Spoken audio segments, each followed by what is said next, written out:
Seja bem-vindo a mais um episódio do podcast do iBuscar. Meu nome é Elcias e neste podcast falamos sobre negócios do ramo automotivo. É um ecossistema gigante que a gente traz muitas empresas de sucesso para esta mesa, para a gente conversar e entender por trás dos bastidores, aonde é que essas empresas estão, em que situação e por que tiveram tanto sucesso, né? E quais são os materiais, quais são as peças, quais são os serviços que ela oferece para resolver uma demanda do carro. E hoje a gente está com um cara muito legal aqui, tá certo? Da empresa Monroy, Juliano Careta. É isso? Juliano Careta. Juliano Careta. Mas não sou careta, tá, Elcias? A voz já é de locutor. A voz já é de locutor aqui. O cara já tem mais expertise aí com as câmeras. E aí, Juliano, como é que tá? Quero agradecer a sua presença aqui no iBuscar. Tá certo? Eu que agradeço, tanto em meu nome como profissional e também representando aqui marcas como Monroy, Monroy Axos.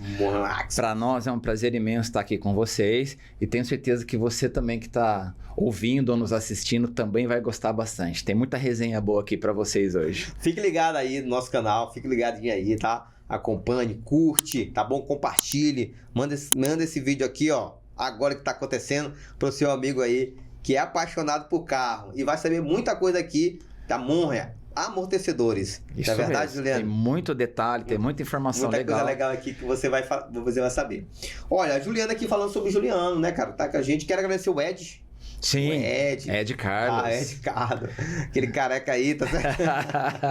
Está aí do outro lado ouvindo a gente e nos deu essa grande alegria de ter o Juliano aqui com a gente. Toda a diretoria, todos o presidente, os diretores, os gerentes da Monroy, a todos os colaboradores, agradecemos muito aí por existir essa empresa. Em nome deles também a gente agradece, eu agradeço, né, Elcias, e me coloco inteiramente à disposição, tá? É isso. Sempre aí. que a gente tiver a oportunidade de falar mais de informações sobre o mercado, de peças, pode contar com a gente. No canal vai ter muita gente curiosa que a gente vai chamar aqui o Juliano para dar aquela atenção pra gente e pros nossos telespectadores, né? Olha, Juliano, supervisor de treinamento, tá bom, né? Técnico em mecânica, graduado em administração de empresa e pós-graduado em marketing. É por isso que ele fala bem. Estuda. Faz um pouquinho de cada coisa. Os caras já tem um Paranauê aqui com a gente. Desenrolado, né, Elcias, que a gente fala. Aqui no interior, aqui no Nordeste, falando desenrolado. Caba macho. Corrida de rua, né? Uma questão que gosta muito, né? O cara tá todo aqui no padrão, né? E se você me permitir, tem uma história por trás disso, né, Elcias? Há alguns anos atrás, eu tive um princípio de burnout. Né? Um esgotamento por conta de muito trabalho e tal. Inclusive, um dia eu tava lá na Monroy e parece que o mundo virou de cabeça para baixo, sabe? E a partir daí, né, eu comecei a me cuidar mais e aí surgiu a corrida de rua. E aí me apaixonei. Hoje não consigo mais viver sem, né? Além de faz o que a frequência? 3 vezes por semana, no mínimo. Mesmo? E aí o corpo sente falta. Quando eu não faço, o corpo sente falta. A gente tem que sair para dar um trotinho, para fazer uma corrida. Quando tem alguma corrida oficial, a gente vai lá. Vai lá, se inscreve. Com certeza, domingo retrasado, participei de uma corrida. Então, vou acompanhar no Instagram. Acompanha lá no Instagram, você vai ver as corridas das quais eu participo. E é muito gostoso, é uma delícia. Se você tiver curiosidade, se você quiser experimentar, tenho certeza que você vai adorar. O que gera dentro do corpo, né, do ser humano depois de uma atividade física, né, isso ajuda não só no corpo físico, na mente, né? Eu nem imaginava que um dia eu iria correr, Elcias. Nem imaginava. Eu era tipo assim, né, um cara que não fazia nada, jogava bola no final de semana e tal, mas não fazia esporte físico regular. Aí quando aconteceu todo essa situação, aí eu fui realmente sair para correr. Isso foi uma indicação ou você já entendia isso? Não, eu falei, bom, o que eu posso fazer? O que eu me identifico? Depende do que eu posso gostar. E aí experimentei a corrida e fui embora. Interessante. Hoje, aí participou de um grupo, né? A gente tem um grupo lá, ajuda muito, né? Que inclusive é patrocinado pela Monroy, que é a RX, do Ricardo Xavier. Então aí a gente participa, a gente corre, a gente se diverte, a gente convive, né, em grupos. Isso é uma delícia. Isso é uma delícia. Tem vezes que é tabu, mas eu tive ansiedade há alguns anos e isso me ajudou muito. Sim. Musculação, uma corridinha. Isso fez toda a diferença na minha vida. Aquela atividade direto de trabalho e aquele negócio cheio na cabeça. Aí um dia eu viu tudo, é coração, vou morrer. Quando veio essa ansiedade. né? Eu acho que a atividade ajudou muito nisso aí. Tem dia, Cias, que eu chego da fábrica assim, extremamente estressado, sabe? Devido com as demandas. Sim. E aí eu preciso correr. Preciso correr para aliviar tudo isso daí. Aí eu vou lá, corro, beleza. Aí tu aproveita. Corre e assiste e escuta o podcast. Exatamente, olha. Aí, ó, exatamente. Coloca o fonezinho de ouvido lá e só vou curtindo o podcast da Aiboscar. Ó, curta você também aí, tá? Na sua atividade física, escuta a gente aqui. Sou viciado. Quando eu vou botar aqui um podcast de negócio, alguma coisa legal, e vai buscar tá aí pra vocês ouvirem. Pai da Lívia e do Felipe. Isso. Aí, rapaz. São a minha herança, né, que eu digo, né? Ouro aí, né? Aí é o alicerce, Um abraço aí pra Lívia e o Felipe. Legal. Juliana, a gente começa falando sobre como é que tu entrou no ramo automotivo. Cara, o Juliano veio da onde, né? O que ele fez pra chegar até a ser aí um do supervisor de treinamento aí da Monroe. Então vamos lá, é uma historiazinha interessante, né? Vai inspirar muita gente também. Sim. Bom, eu costumo dizer que praticamente eu já nasci nesse meio, né? Porque meu pai já tinha oficina. Ah, teu pai é oficina. Então aí né, a gente conviveu. Por exemplo, eu estudava de manhã, né, no colégio, e depois à tarde minha mãe trabalhava com ele na oficina e eu ia pra oficina, ficava lá a tarde toda. E naquela época eu nunca imaginava que eu ia seguir, né? Eu ia estar nesse ramo, queria fazer alguma coisa diferente e tal.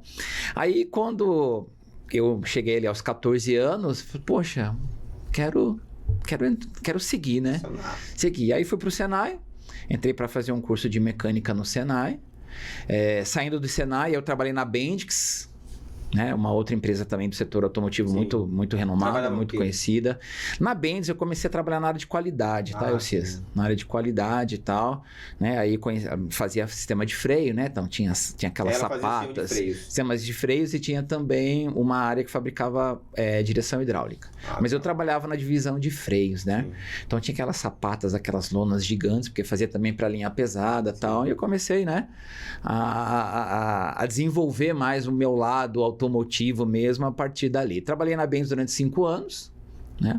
Aí saí, transitei... Uma experiência legal lá do... Sim, nossa, quando eu entrei nessa empresa, a empresa tinha 4.500 funcionários, era uma cidade, né? E eu novo, 16 anos ali, pra mim era tudo novidade, né? Me assustava, né? Mas aí você tem que desenrolar. Tem que se desenvolver, tem que aprender, colar em quem conhece demais, né? Os mais experientes, aprender com eles também.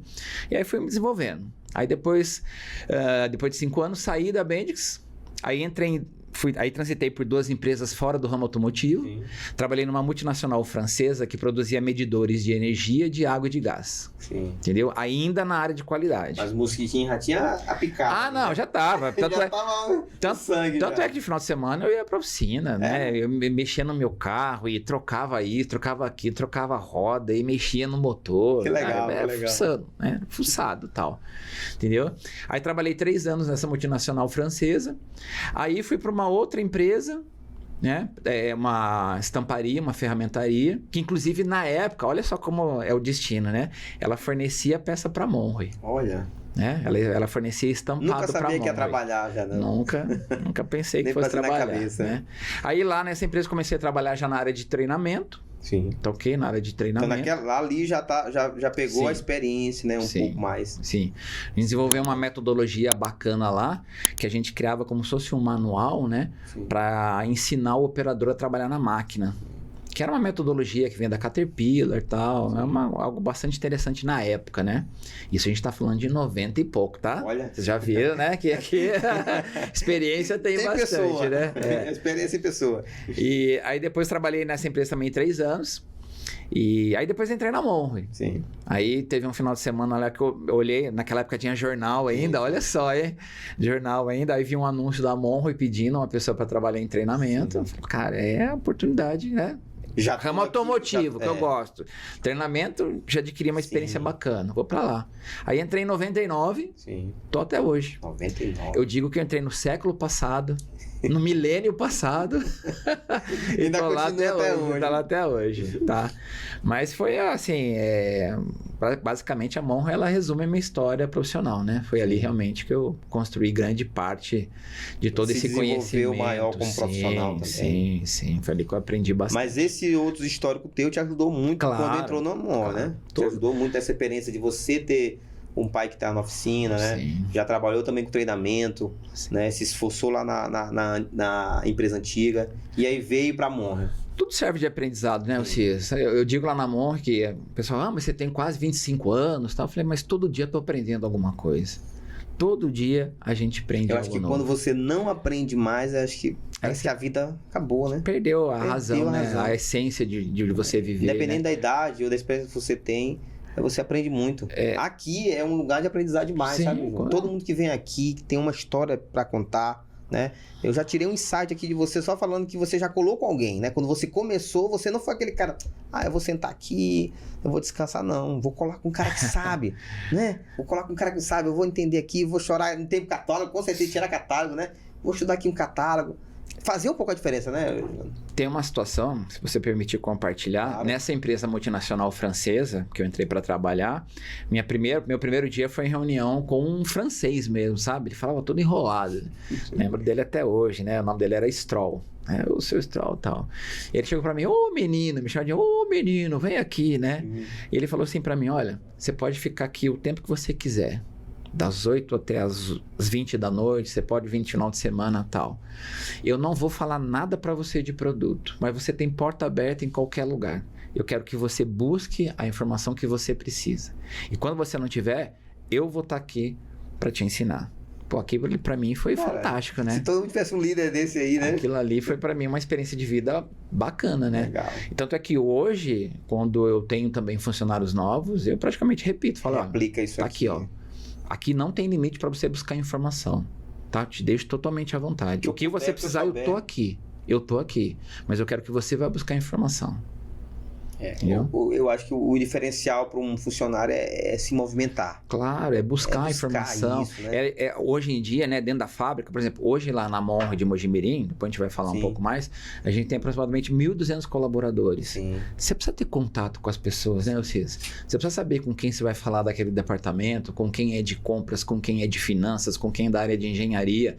Você precisa ter esse network interno, porque isso te ajuda, isso te faz crescer. Faz a diferença. Com certeza. Faz a diferença na empresa. Com certeza. Você conhecer, você tá entrando em contato com essas pessoas, aprendendo, né? Sim. Porque senão, como é que você vai exercer sua profissão, né? Exercer e se desenvolver também, né?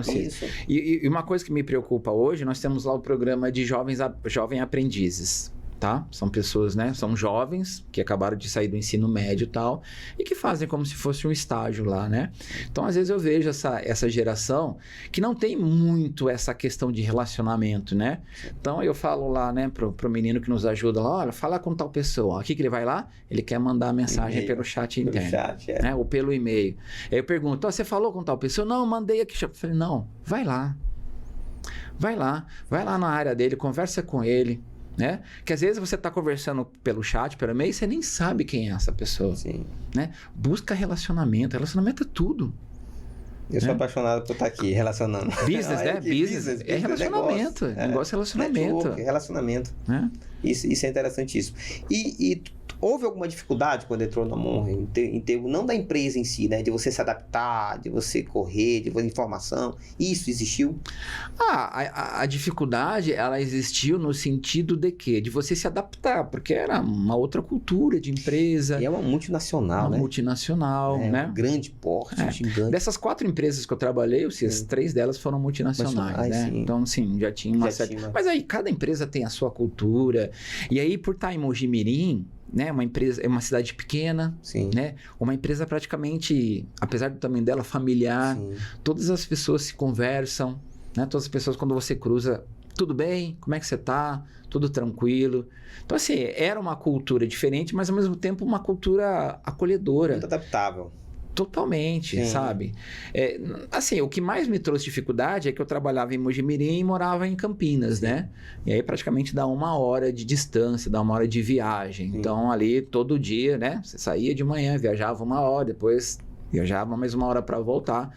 Então chegava normalmente ali quinta, sexta-feira, você já estava mais cansadão, né? Mas você vai se adaptando, você vai dosando, né? O seu organismo vai se acostumando e tal. Legal. E assim, agradecer, né, publicamente aqui a Monre, as pessoas que cruzaram o meu caminho, porque sempre se mostraram totalmente abertas a me ensinar, a colocar à minha disposição informação. Então isso para mim também foi maravilhoso. Pegou o melhor de cada um. Sim. Né? Porque nem todo mundo é perfeito, né? Claro. Mas aí tu pegando o melhor daquele cara e trazendo pra ti, eu acho que tu constrói uma pessoa interessante, né? Acho que, outros. Como tudo na vida, né? Ou seja, a gente passa por momentos bons, momentos ruins também. Sim. Mas o que você vai trazer desses momentos ruins para sua vida? Né?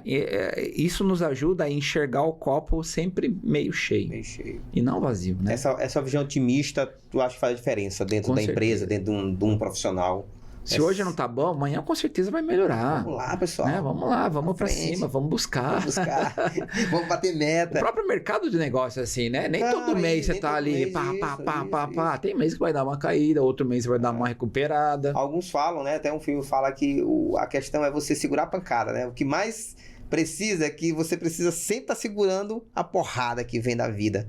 Quanto mais você segura aí, que você vai ter sucesso, né? Quanto mais você apanha e você segura isso, mais sucesso. Tem vezes nem vitória, é você segurar toda a pancada aí desse... Tem até uma frase, né, que diz que aquele que vence, aquele que tem sucesso, é o que melhor se adapta, né, às situações. Não é o que tem mais poder, que tem mais dinheiro, né? Não é que tem o maior, o mais forte. Não, é o que melhor se adapta. Então, um profissional hoje no mundo, eu acho que a adaptabilidade seria interessante para ele. Muito.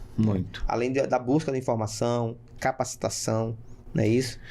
Um exemplo, recentemente a gente teve esse evento triste da pandemia, né? Sim. E quem não se adaptou? Olha. Né? O quanto que sofreu? Né? O quanto que realmente foi prejudicado. Até hoje tem reflexo, né? Sim, de algumas coisas que aconteceram na pandemia. Então, e que tá dando certo. Aconteceu a pandemia de uma hora para outra e cada um teve que se virar nos 30, cada um teve que se adaptar da melhor forma possível, né? E soube tirar alguma vantagem, não tipo vantagem de se dar melhor em relação ao outro, sim, mas sobre passar por essa fase melhor, criar estratégia e se adaptar melhor a essa circunstância, entendeu? Isso foi incrível. Eu acho que isso é os negócios, né? Sim. É os negócios. A Monre, qualquer outra empresa que olhou aquele problema, o que a gente vai fazer agora? Eu, como profissional, o que eu vou fazer agora? Qual é a minha estratégia para mudar, para melhorar? Para todo mundo tá assim. Eu preciso fazer essa diferença. Você sabe que, assim, além dos treinamentos técnicos, eu também faço treinamentos de vendas, os comerciais, e até também de gestão de pessoas, liderança, etc, né? Então, eu uso um exemplo seguinte. Como é gostoso a gente programar férias, né? Então, por exemplo, vou sair de férias mês que vem. Aí eu já começo a me programar agora, né? Para onde que eu vou? Né? Com quem que eu vou? Vou levar meus filhos? Vou levar minha mulher? Né? O quanto que eu vou ter de dinheiro para gastar? Vou de carro, vou de avião, tal. Gostoso programar férias. Sim. Vou programar minha festa de aniversário. Vou programar as festas de final de ano. E ninguém se programa, por exemplo, para fazer uma venda. Ninguém se programa, por exemplo, ninguém cria uma estratégia para solucionar um problema. Sim. Entendeu? Porque muitas vezes deixa no piloto automático. Né? Criar uma solução, né? Exatamente. Mesmo tendo uma empresa, mesmo não ser empreendedor, mas ser um intraempreendedor dentro daquela empresa. Sim. Cara, vou resolver, vou melhorar o processo, né? O resultado. Eu acho que as pessoas precisam pensar um pouco nisso. Sim. E outra coisa também que eu faço questão de frisar é que Deus nos fez totalmente perfeitos, né? Nos deu 2 ouvidos e uma boca. O que ele quer dizer com isso? Ouça mais. Ouça mais. Ouça quem está do seu lado. Ouça quem está ali, que conhece daquele processo, que pode te ajudar com uma informação, com um detalhe. Ouça a ideia dele, mesmo que de repente ela não seja implementada, sim, talvez ali uma parte daquela ideia você vai trazer para o contexto. Então, ouvir as pessoas também, eu acredito que é essencial. Isso. Muito bom. Monroy, vamos falar sobre essa empresa assim gigante. Aonde nasceu? Quem é essa empresa aí que a gente está falando aí? Tão interessante. Olha, diga aí. Eu sou suspeito de falar da Monre, né? É por isso que tá aqui. É por isso que eu tô aqui, né? Pra falar dessa grande que a gente quer conhecer os bastidores, da onde nasceu. Só sei uma coisa, centenária. Exatamente. Eu ia começar por aí, ó. É centenária. É difícil uma empresa ser centenária aqui, meu irmão. Então, para você que de repente não conhece a Monroy, né? Ou não ouviu tanta informação detalhada do jeito que nós vamos tratar aqui, ó. A Monroy foi fundada em 1916. na própria cidade de Monroe. É por isso que ela leva esse nome, né? A cidade fica no estado de Michigan, nos Estados Unidos, tá? Olha, eu não sabia. Tá vendo? Tô conhecendo aqui agora. Exatamente. Quando a Monroe começou, em 1916, ela fazia bombas para encher pneus. Primeiro porque os carros daquela época, eles andavam numa velocidade muito baixa, né? Ou seja, 20, 30, 40 km por hora. Segundo também que os carros naquela época não tinham step. Não tinha o pneu sobressalente. Então, praticamente, cada motorista tinha que andar com a sua bombinha dentro do carro. Né? Então, naquele momento era um bom negócio. Era um bom negócio. Todo mundo queria comprar sua bombinha e a Monroe fazia. E aí que entra a questão de adaptação. Por quê? Porque na sequência as montadoras começaram a lançar o carro como step. Os postos de combustível passaram a prestar o serviço de calibração dos pneus. Então, o volume de venda de bomba caiu.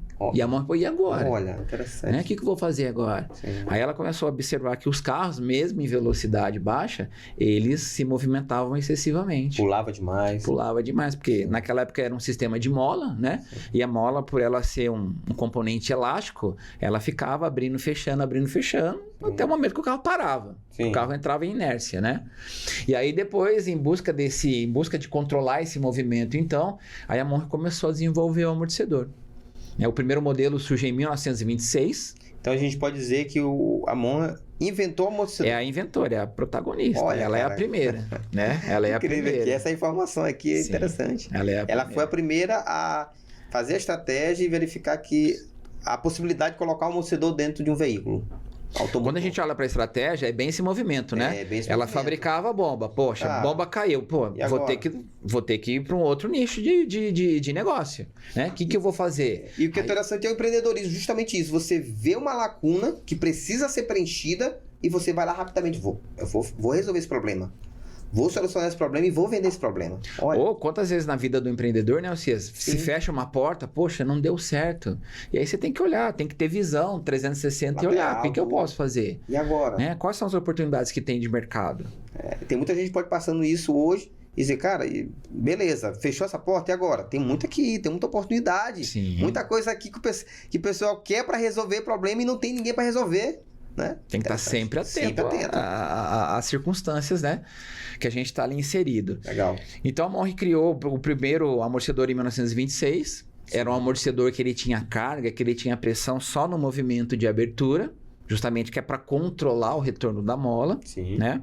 Aí ela viu que ela poderia melhorar o produto, criando carga também no fechamento.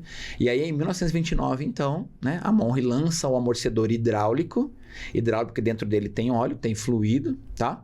De duplação. Sim. O que quer dizer duplação? Tem carga tanto na abertura como também no fechamento. Aí ele tem carga nos dois sentidos. Tá. E quando é que ela veio para o Brasil? Em 1926 ela girou lá, né? Exatamente. E aí ela veio para o Brasil quanto? E ela vende para o mundo todo? Quando ela estava nos Estados Unidos, vendia para todo mundo? Sim, vendia para todo mundo. Inclusive tem uma história muito interessante que impacta também no mercado brasileiro, tá? Sim, então aí sediado nos Estados Unidos na época, né? A Monroe começa a construir a sua história. Tá bom? Quem eram os fundadores da Monroe? Quem foi? Foi um engenheiro chamado August Meyer. August Meyer. Tá? Que deu início a toda essa trajetória de sucesso né? E aí foi passando... E aí depois a empresa, né? Aí depois, mais pra frente, na década de 70, ela foi vendida, aí ela se tornou um capital aberto, né? Eram sócios. Sim.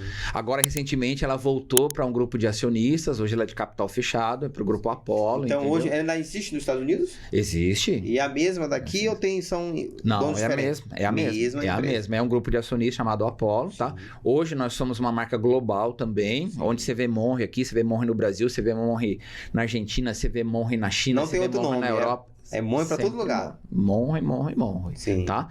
Nós estamos, por exemplo, pra você ter uma ideia, ou seja, em 23 países com 196 fábricas.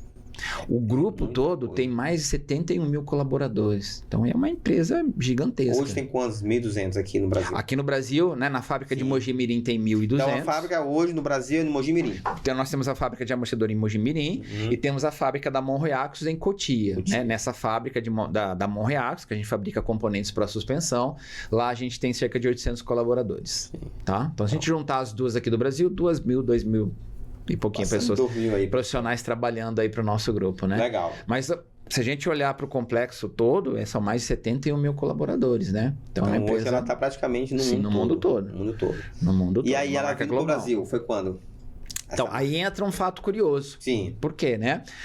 Na década de 50, tinha uma importadora aqui em São Paulo que fez o seguinte: poxa, eu vou comprar amortecedor da Monroe lá nos Estados Unidos. Então eles viajavam aos Estados Unidos, compravam amortecedor da Monroe lá e depois traziam para revender aqui no Brasil. Tá ok? Aí, claro, né? Essa importadora começou a perceber que o mercado brasileiro crescia. Poxa, o mercado de amortecedor está crescendo e tal, né? Vamos aumentar a nossa participação? Aí voltou lá na Monroe, ó, eu já compro o seu amortecedor aqui nos Estados Unidos, levo para o Brasil. Como no Brasil não tem nenhuma fábrica ainda, Monroe, eu quero montar uma fábrica lá. Agora, Monroe, eu não sei fazer amortecedor, eu já compro ele pronto. Eu não sei de nada. Eu já compro ele aqui, ó. Vou pegar a peça aqui. Eu já compro o amortecedor pronto. Agora, fabricar mesmo, eu não sei. Não sei fabricar a haste, não sei fabricar o tubo, né? Não sei montar aqui as válvulas que definem a carga. Então, Monroe, você me ajuda? Você me ensina a fazer o amortecedor? E a Monroe, então, ela licenciou a fabricação do amortecedor dela para hoje, né, um dos principais fabricantes também aqui no Brasil. É uma dos nossos principais concorrentes, né? Aqui, né? Sim. Então isso aconteceu de 50 a 72. Aí ela começou a trazer para cá, fabricar aqui no Brasil. Fabricar aqui no Brasil. E a Monroe ainda nos Estados Unidos. A Monroe ainda nos Estados Unidos, tá? Depois esse contrato de licenciamento ele foi interrompido em 72. E aí em 74 a Monroe vem para o Brasil. Olha que interessante, o ano que vem a Monroe completa 50 anos de Brasil. Meio século aqui no Brasil já. Ela se instalou na fábrica de Mojimirim, onde nós estamos até hoje. É no mesmo lugar. Até hoje nós estamos no mesmo lugar. Né? Como é... E legal é que quando a gente olha assim para foto, né, da Monroe naquela época, era a fábrica e em volta, Elcias, era só mata. Só um mato mesmo. Hoje a cidade foi abraçando a fábrica, né? Hoje a fábrica ela é circundada por residências, porque a cidade foi crescendo e foi abraçando a Monroe, né? Então a Monroe ela é uma referência então, dentro do meio do abriu lá o espaço onde ela está hoje, né? Exatamente. Onde ela está hoje. Que legal. E aí ela veio para o Brasil e aí começou a fabricação dele e começou o movimento, né? 74 anos. E começou logo com o amortecedor também, fabricando? Começou, já veio com amortecedor, né? Aí a gente desenvolveu na época, né? Um portfólio que fosse capaz de abastecer o mercado. Sim. Tá bom? E aí a Monroe já começou a fazer venda, né?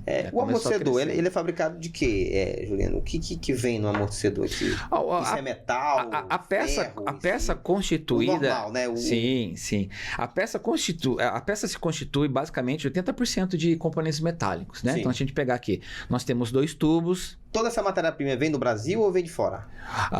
Algumas peças, alguns componentes vêm de fora. Sim. Mas a grande maioria da matéria-prima é brasileira. É nacionalizado. Traz dessas empresas que vendem metais, né? Sim, o fabricante do aço, o fabricante da própria barrinha aqui da haste, né? O fabricante também do fluido, ele também é brasileiro, né? A borracha aqui da fixação, somos nós que fazemos lá na Axios, entendeu? Então, algumas coisas, alguns componentes que emergem, né? Necessitam de mais tecnologia, aí a gente traz de fora, entendeu? Das nossas fábricas lá, da Europa, dos Estados Unidos, importa ou até mesmo faz a transferência para cá, para o Brasil. Isso. E faz as montagens. Mas eu digo que, assim, 92% aí, basicamente, é nacionalizado. É um produto brasileiro. Brasileiro. Mesmo sendo... O retentor também, que é de borracha, né? Sim. Que ele foge um pouquinho aqui da parte metálica. Sim. A gente compra o retentor pronto, também é de fabricante brasileiro. Até porque a empresa, ela preza muito, ela valoriza essa questão de... E fomenta o negócio aqui dentro do Brasil, né? Dentro do Brasil, né? Muito matéria-prima aqui para chegar a um produto assim tão bem acabado. Né? É da Monroe. Por exemplo, tem amortecedor, por exemplo, que a gente fabrica no Brasil e que a gente já tem ele, por exemplo, na Argentina, mas a gente faz questão de fabricar ele no Brasil para quê? Para estimular também a indústria nacional, estimular o emprego. Então, a empresa também ela tem uma grande preocupação com essa questão social, né? Sim. De interagir ali na cidade de Mojimirim, de, né, oferecer empregos para a população. Então, é uma referência, né? É uma empresa tão grande que vira referência dentro daquele município. As empresas também têm que ter essa responsabilidade, né, Elcias? Então, isso é bem bacana, assim, de ver a Monroe preocupada com essa questão. Concordo, porque as empresas, principalmente dessa envergadura, além do social, né, do ambiental, tá lá sempre preocupado com aquela situação. Até porque é uma empresa perene, né? Uma empresa que vai amanhã acabar. Não, amanhã não vou ter, não. A gente vai passar aí, já tem 100 anos. Vem mais 100. Daqui a pouco eu tô parando e vem o meu sucessor, né? E assim vai. E aí vem mais 100. Assim vai. E a história vai sendo contada. É por isso que a empresa ela acaba saindo de uma situação de ser pessoas, né? De ser um ser, né? Sabe, assim, atemporal. Sabe uma coisa que me deixa muito feliz? Às vezes eu saio ali, né, na hora do almoço, alguma coisa, eu tenho que comprar alguma peça, tenho que, né, fazer algum serviço lá na cidade, no centro de Mojimirim, e aí eu entro com uniforme, né? Então eu entro numa loja, eu entro em algum comércio, eu penso, pô, você trabalha na Monre? Meu pai trabalhou lá, meu avô trabalhou lá. Cara, você vê que as pessoas têm vínculo com a empresa, entendeu? Sim. E aí eles perguntam, poxa, que bacana, poxa, meu pai sempre fala da Monre. Então você vê que fica uma história, né? É verdade. É essa história que contagia, e a gente vê que o produto, né, traz também para o brasileiro uma coisa especial também, né, de ser nacionalizado. Como é que funciona o amortecedor? Bom, e o que é a função dele no carro? A gente já falou que melhora ali no antigamente, 1920, né? Sim. Você falou que batia muito, pulava muito, conseguia, então não pula mais o carro. Pelo menos a gente tenta fazer isso, né? Qual é a função hoje? Você já escutou aquele termo, meu carro tá igual uma carroça, né? Exatamente, né? As carroças não tinham amortecedor e aí elas ficavam pulando incansavelmente, né? Então o amortecedor ele vem com essa ideia. Se a gente pegar mesmo a definição, a gente vai dizer que o amortecedor ele tem 3 funções bem distintas. A primeira delas é controlar o movimento das molas. Porque quando eu estou andando com o meu carro, e aí eu caio num buraco, né? Eu passo numa lombada, eu tenho um movimento da mola. Certo? E essa mola, como ela é um componente elástico, ela vai ficar se movimentando.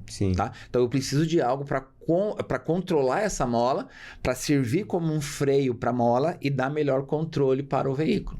Tá? Esse é o primeiro papel, né, do amortecedor. Segundo, a gente vai perceber também que o amortecedor ele mantém o pneu sempre em contato com o pavimento. Que quando o amortecedor está ruim, o pneu fica pulando igual uma bola de basquete. Então, às vezes, andando aqui, né, pelas ruas urbanas ou na estrada, eu vejo lá que o pneu do carro... É um olhar analítico, cara, né? Só disso, automático, né? Meu Deus do céu. Automático. Aí a esposa tá do lado, olha, assim. Esse já aconteceu. Eu falei, mas como é que você sabe? Eu falei, não, é o pneu ali, ó. Toda vez que você vê o pneu pulando, é amortecedor. Essa área é muito engraçada. Eu tô com minha mulher, ó, aquele ali tá com problema na coisa, a bilheta deve estar batendo muito, tá zoada, assim. Ela disse, mas como você sabe? É muito tempo já ouvindo isso. Ou quando o cara tá fazendo uma curva daquele estado da mocinética, né? Daquele tá mocinético. Ou a correr quando começa, né? Há muito tempo eu tinha um carro, te falando, eu vinha de Barreirinhas, muito... Lá eles chamam de costela de vaca. Sim, aqui batendo aí, parece que o carro ele saía da estrada, né? Sim. Eu digo, cara, não sei, deve ser o eixo. Quando eu cheguei lá, o amortecedor quebrado traseiro. Melhor. Ela pulava, de tão pulava que eu não tinha controle na direção. Pra ter uma ideia. E aí eu digo, cara, então o amortecedor é um item de segurança. Item de segurança. Né? Tu confirma comigo essa situação de ser um item de segurança de um carro?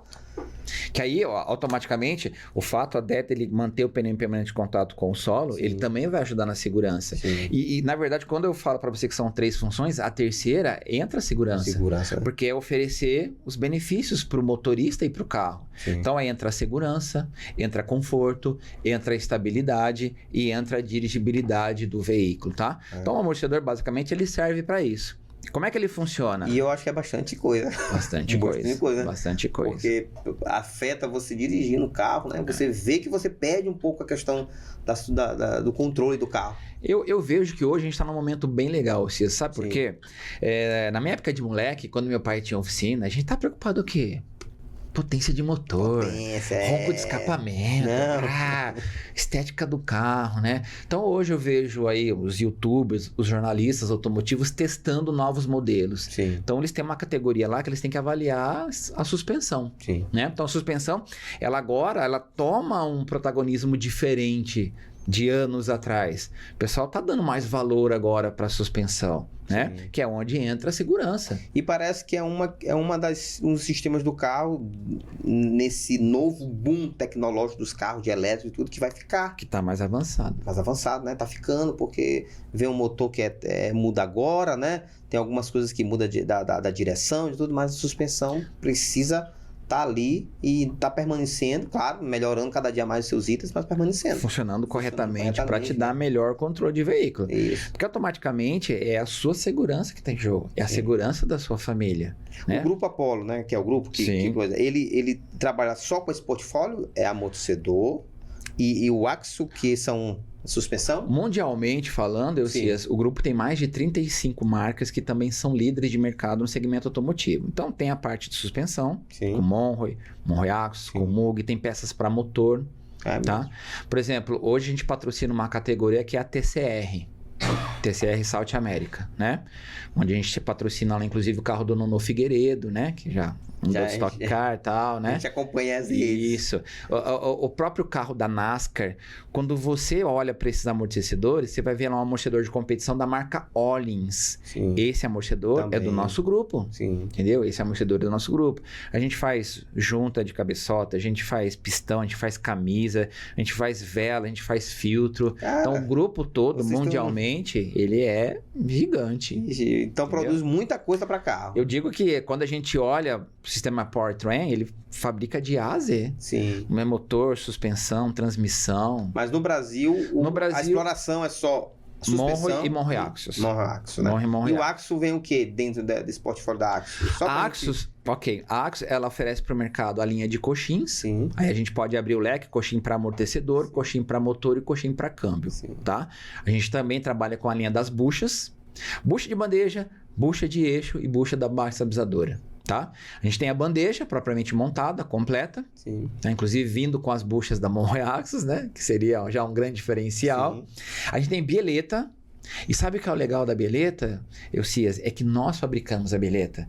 Tem muitas marcas no mercado aí que apenas revendem, né? Apenas embalam. Bota embalagem. A nossa fabricação é própria. Então, nossa bieleta é de fabricação própria. Aí tem kit de amortecedor, kit de junta homocinética. A própria junta homocinética também a gente vende. Terminal axial. Então, praticamente, para esse ano agora, para o próximo ano, inclusive, um spoiler aqui para você, ó. Só aqui não vai buscar. Ó, para você ficar antenado, né? Para o ano que vem pivô e terminal de direção. Mesmo? Já da Axos. Já da Axos. Legal. Então, essa é a ideia, né? A gente sempre ampliar o mercado para atender cada vez mais aí o mecânico, os revendedores, distribuidores, enfim. Aonde eu vou, a galera da reposição, empresas gostam, eu digo que adoram o Monroe Axos.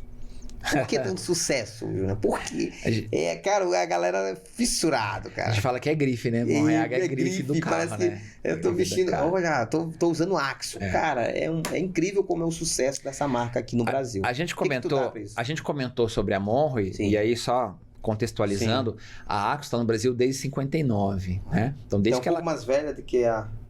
Sim, no Brasil é. No Brasil é, né? Sim. Então, a partir daí, ela foi construindo essa história, essa hegemonia em componentes para suspensão, né? Sim. E qual que foi o grande diferencial? Qualidade.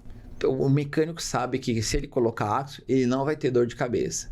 Ele pode até pagar mais caro, porque isso não é segredo para ninguém. Nosso produto Monroe Axos, ele é mais caro no mercado. Só que automaticamente esse mais caro é porque ele tem uma qualidade melhor, uma tecnologia melhor, e isso vai trazer um desempenho melhor para o carro. E se tu...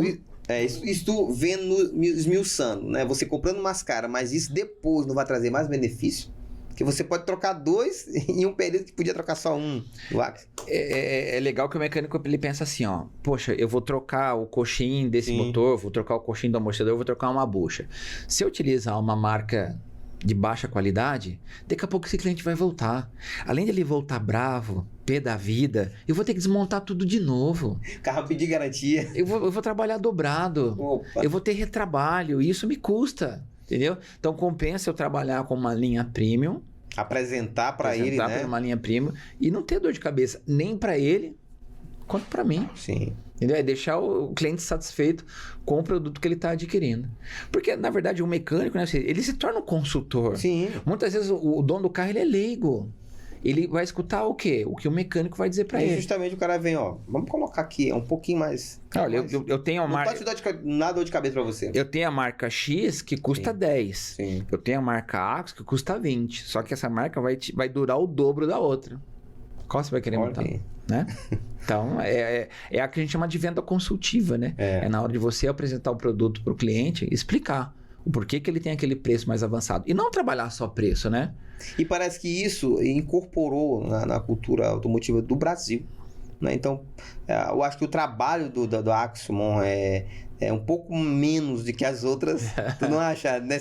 Não sente essa... Eu sinto um pouco isso, né? De você jogar um marketing mais pesado, mas isso parece que vai sendo de osmose. As pessoas vão passando, as pessoas vão conhecendo rapidamente isso. É claro que quando a gente fala, né, em estratégia de divulgação, vem o marketing, sim, né?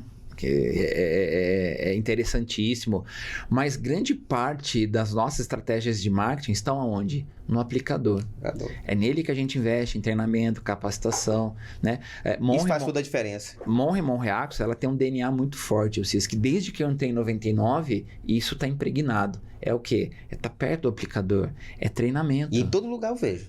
Treinamento, distribuidoras em 99, trazendo... Em 99, né, a gente começou lá com um programa chamado Monroe Club, né, onde oficina mecânica, onde Auto Center se associava ao Monroe Club e aí ele se tornava um revendedor autorizado, né? E ali eles tinham treinamentos que duravam uma semana toda lá na fábrica, tá?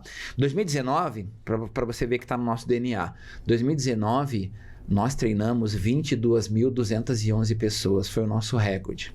Entendeu? O ano todo, né? Aí depois veio a pandemia, claro que houve uma mudança tremenda e agora a gente tem voltado aí, né, aos patamares antigos. Legal. Esse ano a gente deve fechar com mais de 10 mil pessoas treinadas e aí a gente sempre buscando, né, melhorar esse número. Então isso vocês estão colocando mesmo para cada distribuidor, para cada estado, né? Levando esse pessoal. Sim. Tu viaja muito, né, Luiz? Viaja o Brasil inteiro.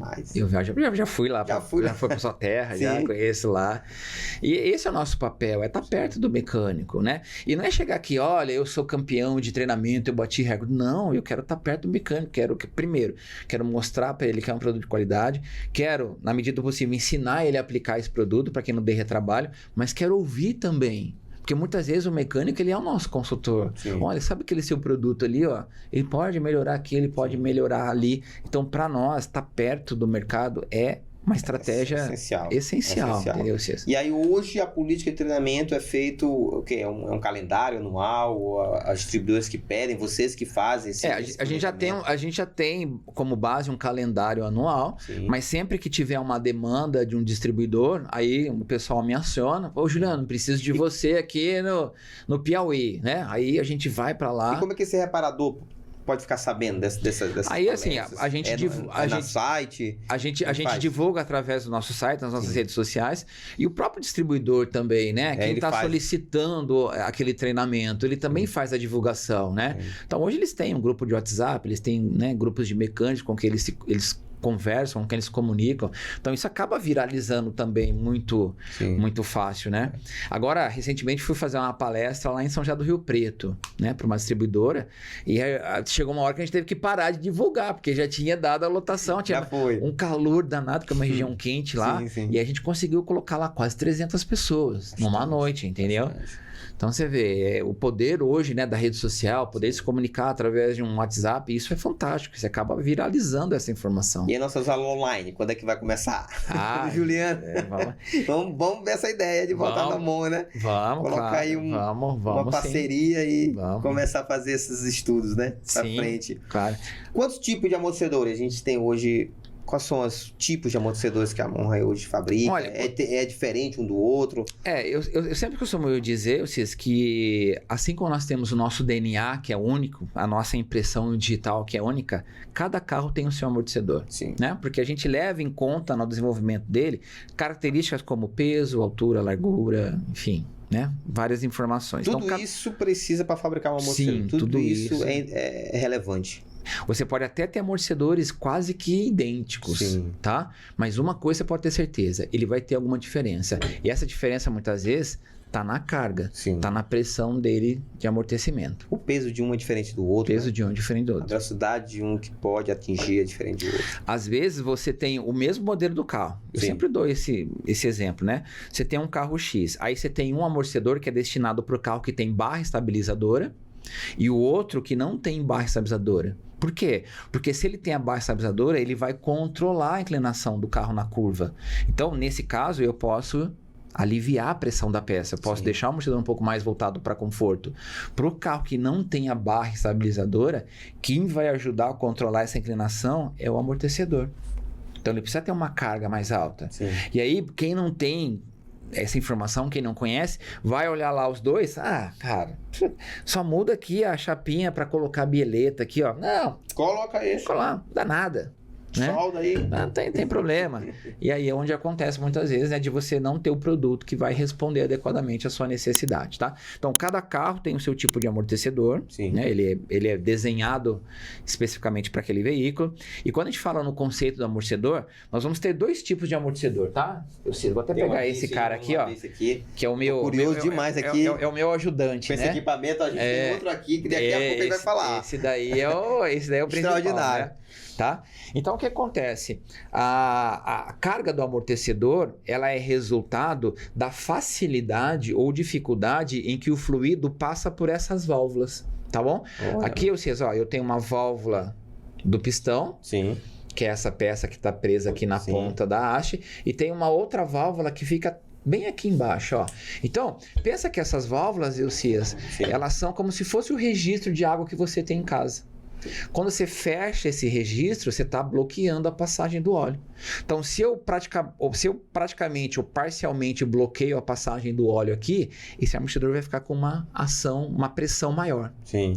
Se a gente abre o registro e agora a água começa a passar com facilidade... Sem pressão. Aí eu não tenho pressão. Então, a mesma coisa acontece aqui, ó. Se o fluido começa a passar com mais facilidade pelas válvulas, aí esse amortecedor ele fica, né, mais confortável, tá? Lembrando que, assim como as medidas do amortecedor, o formato, são desenvolvidos conforme o veículo, a questão de conforto, a questão de estabilidade também é definida mediante a característica de cada carro. Vou te dar um exemplo. Né? Você já teve carro da GM. Sim. Carros da GM são mais voltados para conforto. Né? Mais confortável. São carros mais macios. A gente pode ver a S10 um pouco Exatamente. mais, né? Se você pegar lá, ó só, né? Agora eu vou me entregar, né? Você pegar tempo de Opala, Monza, né? Os próprios Corsas agora, né? Um passado um pouco mais recente. Você vê que são carros mais voltados para conforto. Então a gente também respeita isso, né? Então a gente, na hora de desenvolver esses amortecedores, também coloca esse enfoque maior na questão do conforto, porém sem perder a estabilidade, né? Sempre vai ser ali, ó, sempre mantendo esse equilíbrio entre conforto e estabilidade, tá? Então, dentro desse conceito aí, aí a gente vai ter dois amortecedores. Um que tem óleo e ar, o oxigênio ficou dentro do amortecedor, que inclusive, né, é esse protótipo aqui, ó. Esse amortecedor aqui, dentro dele eu tenho óleo e ar. E aí eu quero lembrar que esse óleo... é de óleo. Esse amortecedor, ele tem óleo e ar. Óleo e ar. Tá? Né? A gente chama ele de convencional. Tá? A gente chama de convencional. Eu digo que tem um a óleo e o ar. Essa é a diferença? Então, vamos lá. Aqui dentro eu tenho óleo e ar. Tá? Esse é chamado de convencional. Aí vai ter uma outra família de amortecedor que eu vou usar o mesmo óleo. Só que aí eu não vou ter ar. Eu vou ter gás nitrogênio. E aí ele é chamado de pressurizado. O amortecedor pressurizado, é aquele que você tira ele da caixa e aí a haste começa a subir sozinho. Entendeu? Já é uma característica que indica que ele é pressurizado. E hoje, a Monre, ela só fabrica amortecedor pressurizado. E por quê? Porque ele é melhor. Porque ele é melhor. Porque a tecnologia do pressurizado é melhor do que o óleo ar. E eu vou te explicar o porquê. Porque esse amortecedor aqui, ó, composto de óleo e ar, conforme ele vai se movimentando, conforme ele vai conforme ele vai funcionando, né? Óleo e ar se misturam. Esse óleo fica parecendo um refrigerante, fica parecendo uma cerveja, né? E quando esse óleo está espumado, ele começa a passar numa velocidade diferente pela válvula. E isso muda o desempenho do amortecedor, tá? Agora, quando você tem óleo e gás não se misturam, Elcias. Então você vai ter sempre um desempenho constante do amortecedor, desde o início do uso do carro até a hora que você para ele na garagem. Então todo o sistema de durabilidade, vai interferir? Essa tecnologia melhora muito essa questão? Assim, a durabilidade a gente sempre pauta do princípio que ela está ligada à movimentação do amortecedor, a esse movimento. Uma vez eu ouvi dizer quantos movimentos podem fazer. Não sei se tem essa informação. Eu vou te falar, tem, eu sei. Eu falei. Então, assim, é claro que o desgaste dele está muito mais focado nesse movimento de desgaste. Sim. Mas, claro, se ele tiver um movimento mais uniforme, um movimento mais controlável, aí automaticamente esse desgaste ele tende a ser menor. Sim. Então, o amortecedor pressurizado, além dele ser, né, melhor, ele também vai ter um desgaste um pouco mais baixo. Mais baixo, né? Tá? Então ele tende a durar um pouco mais do que o convencional. Legal. Tá? Então hoje a Amon fabrica esse aqui pressurizado. Só pressurizado. A Amon já não fabrica mais o convencional composto de óleo e ar. Outras marcas fabricam. Sim. Tá? Aí entra naquela questão do diferencial. Qual é o diferencial do seu produto? Olha, hoje eu só fabrico a versão melhor, que é o pressurizado. Sim. Nessas categorias que você está falando aqui. Sim. E esse ali é outro? Aquele ali é outro. E aí, antes de entrar no outro, só respondendo aquela questão, né? Sim. Isso. Então, basicamente em 2004, 2005, a gente fez um teste lá na Monre. E eu fico bastante à vontade de falar, porque eu participei desse teste, né? Mais uma vez eu me entrego aí como dinossauro da Monre, né? E aí, o que a gente fez? A gente colocou um sensor no amortecedor, Elcias, para contar quantas vezes ele abria e fechava. Sim. E aí a gente colocou esse amortecedor em carro de linha leve, utilitário e até em caminhão. Tá? Andamos em pista de asfalto, de terra, pista boa, pista ruim. A gente colocou tudo isso numa planilha e chegamos a uma média, tá? E essa média diz o seguinte: em média, por quilômetro rodado, o amortecedor abre e fecha 2.602 vezes. Vamos arredondar aqui para 2.600, tá? 2.600, em média. Isso só fazendo 1 quilômetro. 1 quilômetro. Então aí vamos lá, agora matemática, regrinha de 3. Se você tem no seu carro um amortecedor que rodou mais de 40 mil quilômetros, você pode ter certeza que ele já se movimentou mais de 104 milhões de vezes. Então, olha lá, 104 milhões de vezes. Assim como um pneu se desgasta, assim como uma pastilha de freio se desgasta, o amortecedor também tem o seu desgaste. Né? E sabe onde entra outro problema aí, Cias? Antes de entrar lá no nosso outro amortecedor? É que você que está acompanhando aí o podcast, nós vamos nos acostumando com o carro naquela situação. Porque cada dia o amortecedor vai se desgastando aos pouquinhos. Sim. Entendeu? E a gente vai se acostumando com o carro daquela forma. Quando o mecânico chega pro dono do carro, fala, você precisa trocar o amortecedor. Ele fala, mas não tô sentindo nada de errado. Você não tá sentindo porque você foi se acostumando com o carro naquela situação. O que vocês falam sobre validade? A 40 mil quilômetros? Olha, para prevenção? Essa é a pergunta que eu mais escuto. Sempre escutei na minha vida toda de Monroe, né?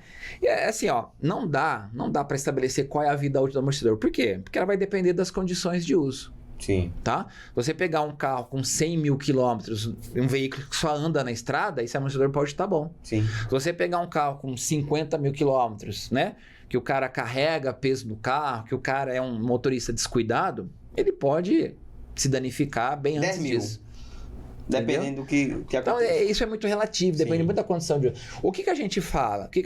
Olha, faça uma revisão periódica a cada 10 mil quilômetros do seu amortecedor. Leve no mecânico de confiança, peça para ele fazer uma avaliação. Sim. Tá? Se você sentir barulho, estalo, rangido, leva imediatamente. Sim. Tá? Agora, tecnicamente, passou dos 40 mil, ele pode estourar a qualquer momento.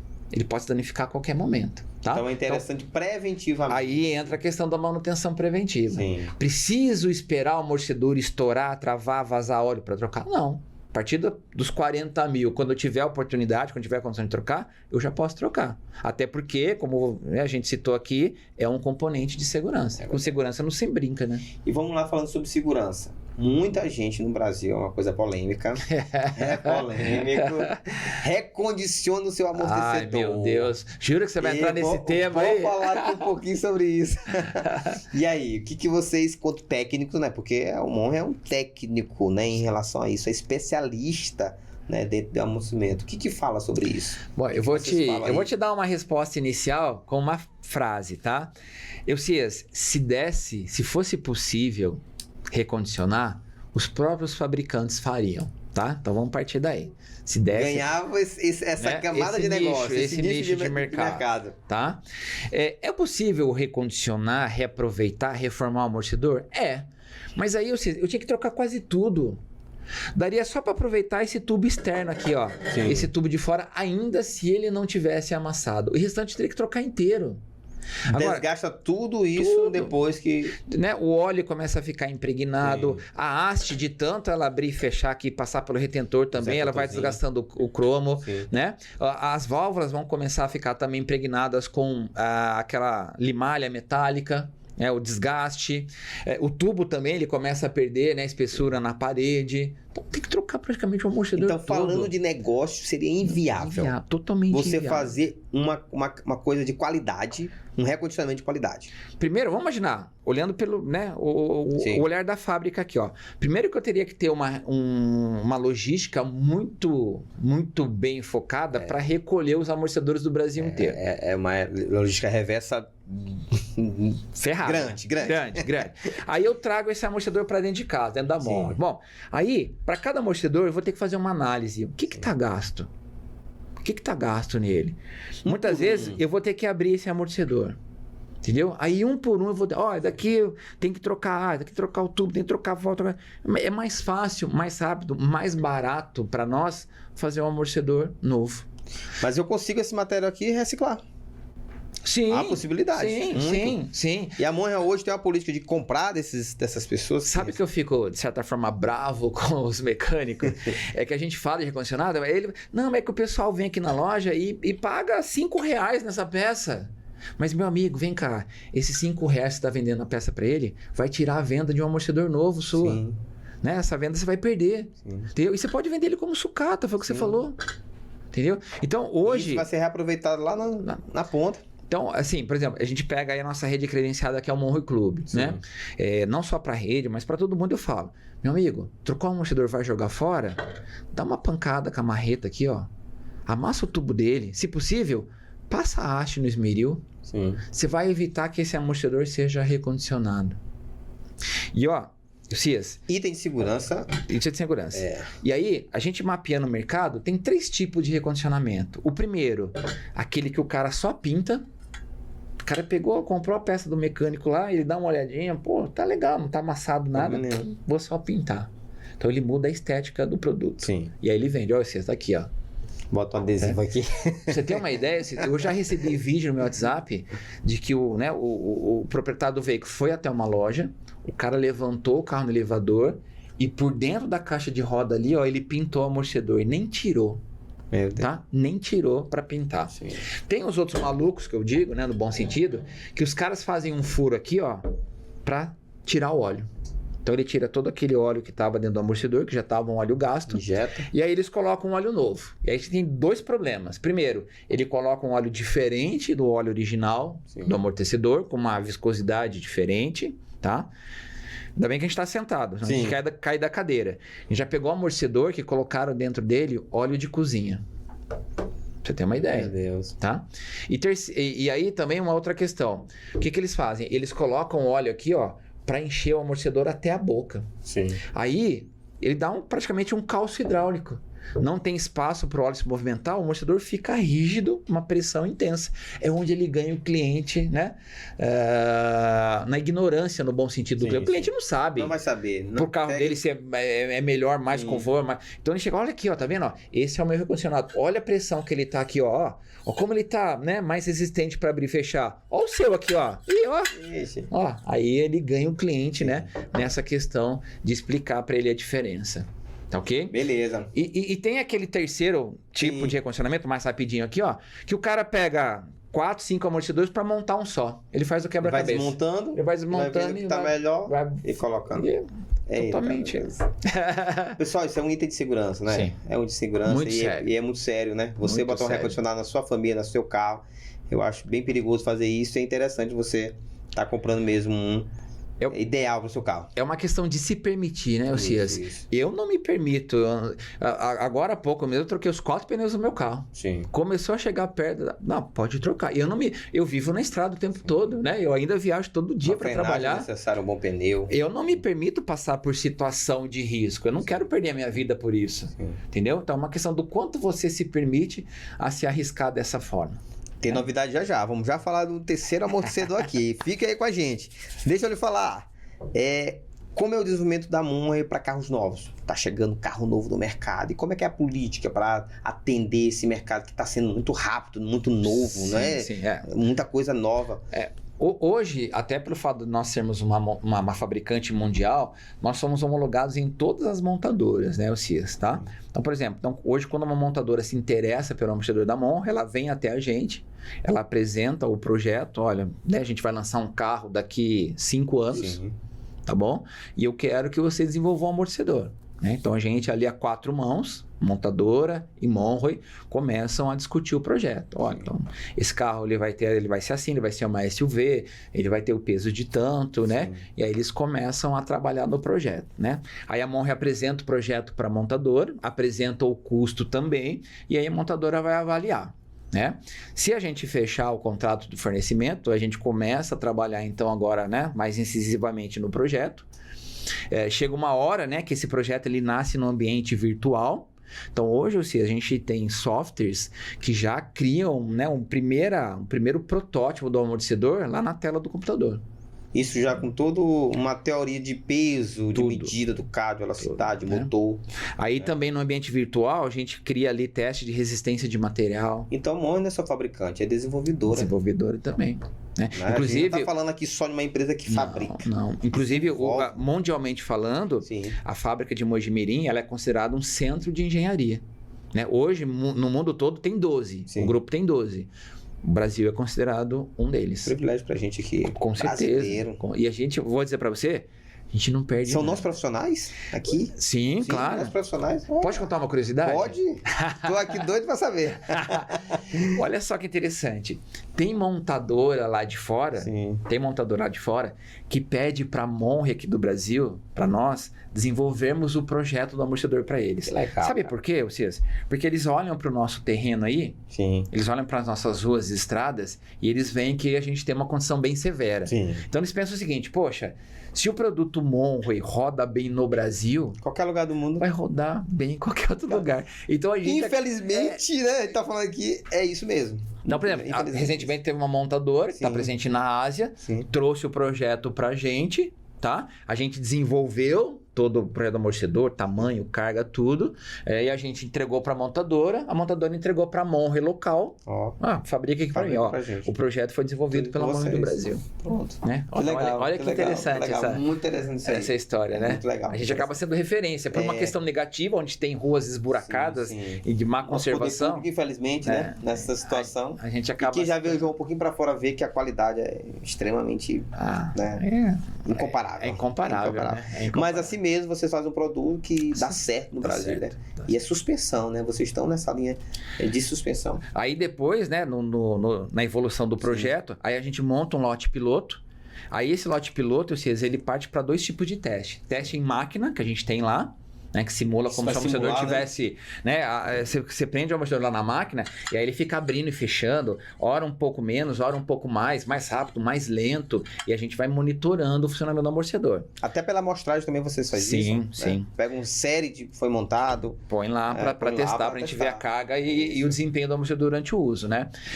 Testou na máquina, tá ok, aí a gente tem o cuidado de montar no carro. Então a gente tem uma mini fábrica, um laboratório móvel, que é um ônibus, um Mercedes, vai até o campo de prova da montadora. Sim. Tá? Lá a gente monta o amortecedor no carro, né? No protótipo lá da montadora, e aí o engenheiro da montadora é que vai avaliar. Não, gostei. Então, vamos fechar. Não, tô sentindo que o carro tá saindo um pouquinho mais de traseira. Então, lá no ônibus, a gente abre o amortecedor, aí a gente... Na verdade, é um trabalho, o ajuste final do amortecedor é um trabalho de erro e acerto. A gente vai mudando aqui as características da válvula até chegar a hora que o engenheiro fala, não, é isso daqui que eu quero. Tá. Aí a gente trava o projeto, é isso daqui. Traz para dentro de casa e aí a gente começa a produzir em larga escala. Isso são os que vocês pediram, ou não? Qualquer carro que entra no mercado, você já tem essa perspectiva.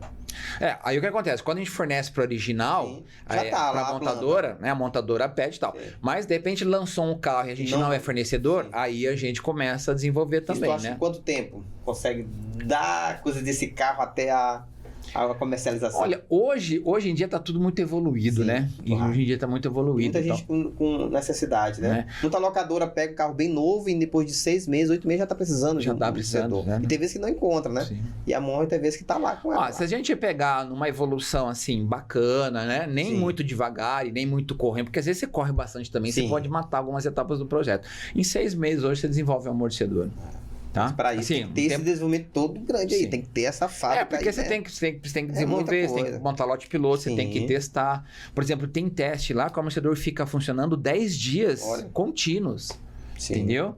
E aí depois, né, você testa no carro, se tiver que fazer algum acerto, volta para a fábrica. Então, assim, um tempo médio aí. Tem que conservar o nome Monroe, né, para essa estrutura, para poder ter esse teste todo para chegar no mercado. Essa hegemonia a gente não pode jogar no lixo, né? Não pode. A gente não pode. Acho que essa envergadura que vocês têm hoje. A gente preza muito por essa prática que existe no mercado hoje em dia, né, de que muitas marcas compram um produto de um terceiro, sim. E traz para o seu portfólio, né, Cias? A gente, então, nós temos um nome, nós somos a inventora do amortecedor, né? Nós somos protagonistas aqui dessa eu tô falando com quem tem autoridade, né? Cara, autoridade, uma protagonista do ramo automotivo dos inícios, né? A gente tem que ter muito cuidado com essa questão. Sim. Incrivelmente já passou uma hora falando aqui com o nosso amigo Juliano. Vamos lá para nossa novidade? Vamos encerrar para a novidade aqui, tá? Vamos falar com uma nossa novidade aqui. Olha aqui, ó, para você que gosta de novidade, para você que curte inovação tecnológica, ó, esse é um amortecedor eletrônico já desenvolvido, já fabricado e já comercializado pela Monroe, tá? Sim. Então, mundialmente aí, ó, a Monroe já fabricou, já vendeu mais de 16 milhões já desse produto, tá ok? Muito legal. É claro que esse produto, ele é dedicado, ele é montado nos veículos mais premium, né, Cias? Você pega os modelos mais sofisticados de BMW, Audi, Mercedes, Porsche, McLaren, né? São os veículos mais tops. E qual que é a base? Mais tarde...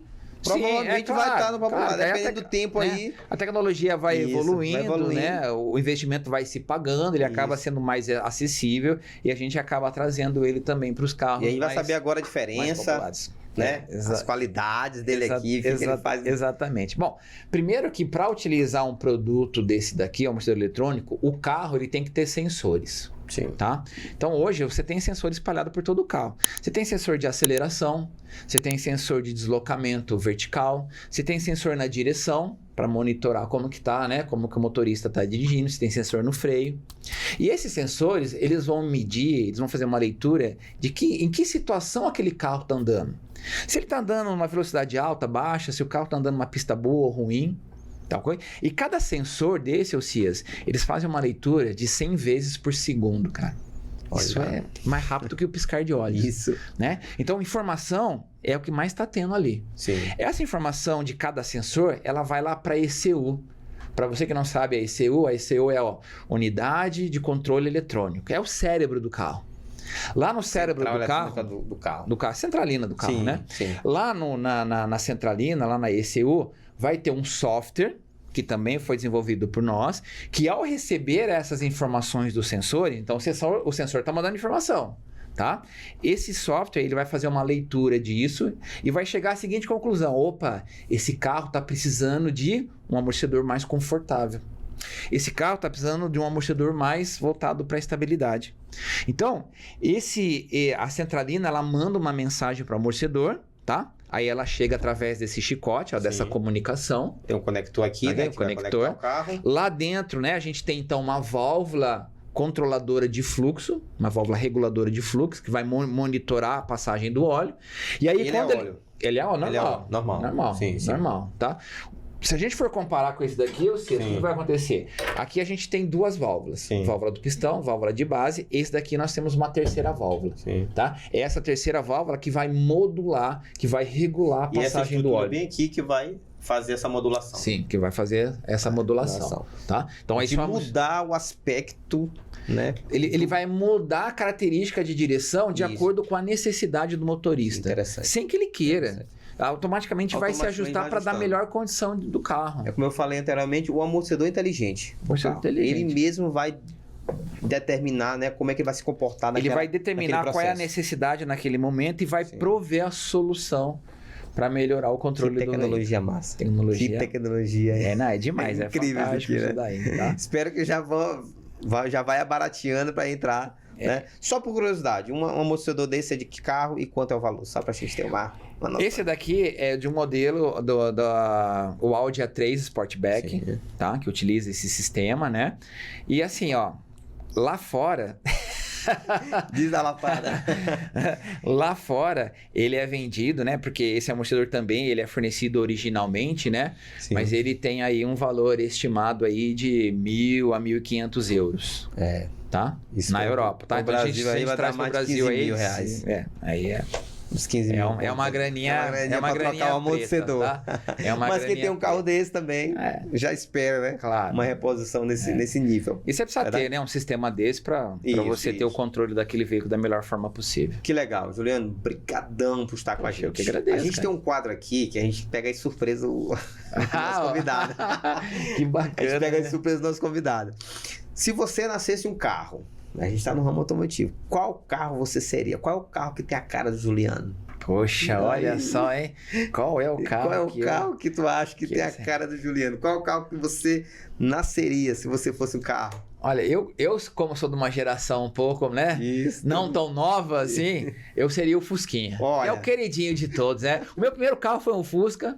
Foi um Fusca 69, tava andando e começou a pegar fogo, então eu passei um perereco danado com ele, né? Mas quem que não gosta do Fusca, né? Acho que ele é o querido por todos, até hoje a hegemonia do Fusca Meu pai adora um Fusquinha. Tá acesa, né? Então, e muita gente faz vários projetos, né, em cima do Fusca hoje, né? Muitos projetos. Sim. Tá passando uma arrancada e de vez em quando tem um Fusquinha aparecendo. Fusquinha, né? E tem aqueles modelos que são retrô, coloca o bagageiro, aquele pneuzinho faixa branca. É o Juliano adaptável aí, ó. Adaptável, poxa, é o Fusquinha adaptável. Não, tem muitos carros que eu gostaria de ser, mas eu acho que olhando assim, você me pegando de surpresa, eu acho que o Fusca. O Fusquinha, né? É aquele que eu olho assim e ainda me bate aquela nostalgia, né? Que legal. Ainda eu tenho um sonho, pô, eu quero ter um Fusca na minha garagem só pra curtir, né? Andar de final de semana e tal. Que legal. Muita gente vai gostar aí dessa referência do Fusca, não é verdade?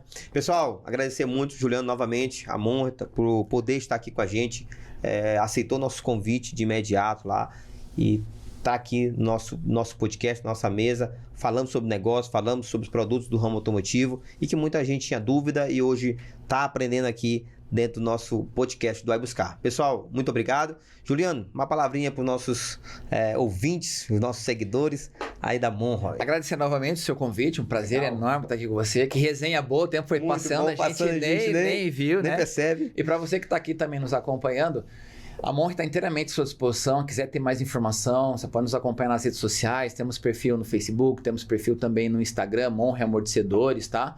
Tem o saque também aí, né? Que atende o consumidor final. Então tem o site também. Enfim, estamos em todos os lugares. É só vocês nos acharem. Forte abraço. Obrigado por você estar aqui com a gente e até a próxima. Valeu, pessoal. Qualquer coisa, manda mensagem pra gente aí que a gente fala com o Juliano aqui. Isso aí. Tá bom? Fala, Juliano. Pessoal, então curte a nossa página, comente aí o que você achou dessa entrevista e compartilhe esse vídeo, essa entrevista, este bate-papo que foi super legal aqui com o Juliano. Pessoal, obrigado e até a próxima. Valeu!